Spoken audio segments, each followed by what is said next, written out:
ముగించే ముందు ముఖ్యాంశాలు మరోసారి. మహిళా బిల్లుపై క్షమాపణలు తెలిపిన మోదీ. నారీ శక్తి బిల్లు ఆమోదంలో విఫలమయ్యామని అంగీకారం. దేశ మహిళలకు క్షమాపణలు తెలిపిన ప్రధాని. మహిళల సాధికారతకు కట్టుబడి ఉంటామన్న హామీ.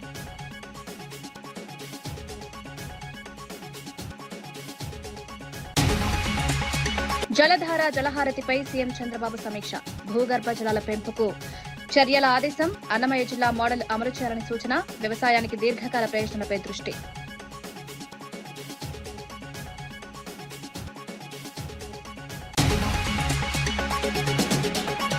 ఆదివాసీ హక్కులపై కవిత కీలక సమావేశం. జేఏసీ నేతలతో రాజ్యాంగ హక్కులపై చర్చ. ఆదివాసీల సమస్యల పరిష్కారానికి హామీ. సామాజిక న్యాయం కోసం పోరాటం కోసం పిలుపు.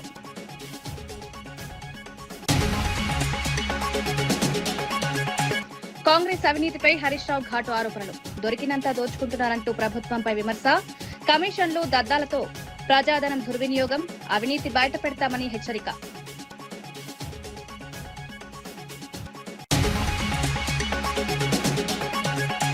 తెరపై ప్రచారంపై నజర్ ప్రకాష్ రాజ్ స్పందన.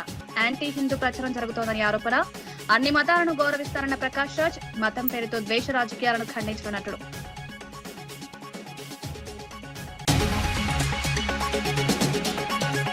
విశేషాలు మరో బులెటిన్లో మళ్ళీ కలుద్దాం. నమస్కారం.